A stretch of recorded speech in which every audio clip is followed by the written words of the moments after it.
Alright, so hey guys, Caleb here at KB Productions, and for today's video I have another gunpla review. So this is a kit that I really love because I think it's really cool and it's one of the more interesting kits that I have. Not my favorite, but I do really enjoy this kit. I have yet to find a kit that I don't not enjoy. This one I do very much enjoy lots of. So let's just go ahead and get into it. So this is a very popular kit from what I've seen. This is the high-grade Gundam Barbatos from Iron-Blooded Orphans. It's high-grade, so it's in 1/144th scale. You have the option to either build Form 1 or 4. So Form 1, it doesn't have these big shoulder pieces, and it has a little armor piece on the arm. Then there's Form 4, which is this form, which is my personal favorite form. So yeah, let's just go ahead and get into the review though. So the kit here's the kit, really. And here's the extra pieces that it comes with to do some extra stuff. So this is, as I said, this is the 4th form. So it has these big shoulder pauldron pieces plus the non-armored arm. And yeah, it just fell over.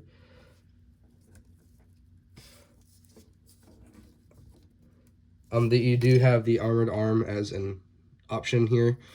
This is obviously the most popular form of barbatos because it's what's shown most in the show.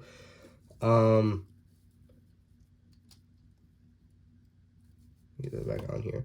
So the two weapons that he does come with, it doesn't come with his big 300mm gun that he carries around, but you do get the mace and the katana, which both look really good. Personally, I probably enjoy the mace a little more, but the katana, you can get some really good poses in with him. The only problem I have with this kit is that he's so big and lanky that he is kind of hard to pose sometimes. He's just very off-balanced at times and just not easy to pose. He's a very tall kit, unlike the rest of the models from Bandai and from the Gundam universe. This is a very different type of robot Gundam because he's very thin. It's a very thin, very tall kit. And that's how it is. Him in the show, it's a very tall, very thin robot. But I mean, still, it's just so much thinner compared to some of the other kits. It's so much more wobbly when you're trying to get into poses. Now I can get into some really good poses, like the one I had in the beginning was probably my favorite pose to do with him. However, it's just kind of sometimes hard to get him into a pose where he's stable just because of how much there is, or how unstable he can get when he's doing his poses. But I mean, full range of motion for him. He can get into so many good poses. I'm wanting to get some stands for him so I can get him into some really good like fighting in air poses, because I think those look the best with Gundam kits, but I have yet to get any of those. So he's kind of stuck on the ground fighting schematic. But this kit is great.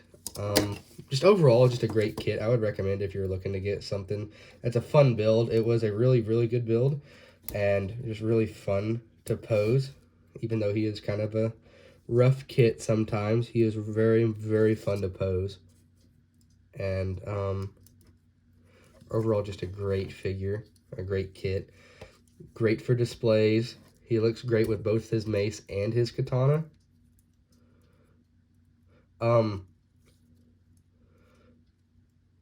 What I didn't mention though is I forget that there is like an extension pack, if that's what you want to call it, for it, that comes with his big gun plus extra hands, like widespread hands, so he's not stuck in the gripping pose, because that's what like the default hand is this gripping pose.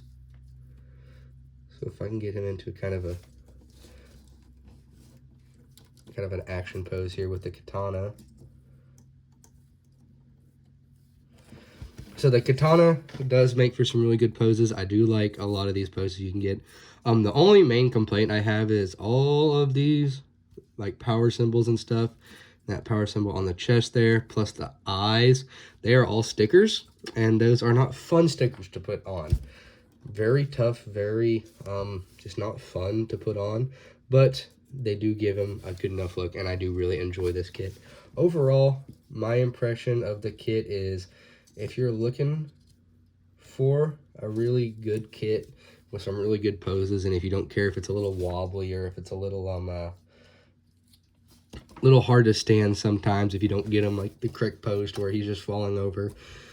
Great kit to get. Overall, amazing kit. I think I bought him for $13.99. Probably it was about $15 with tax. So, the only thing I do recommend though is there's when you're building it, you build kind of part of the underbody. There's a piece in the chest that I would recommend gluing together because it is very weak. I learned that from a YouTube video. And once I put them together, I realized, yeah, I do need to glue it together because it is a very, very weak part, and I would really recommend that to anyone building this kit. But anyways, that's kind of my review. Overall, great kit. Would definitely recommend it if you're looking for something like it. Great posability, great. Overall, just a great kit. And you can also just get some dynamic, just like at rest poses, which look really good. But yeah, if you're looking for a good kit, and yeah, here's the extra accessories. I'm not going to put the other arm on.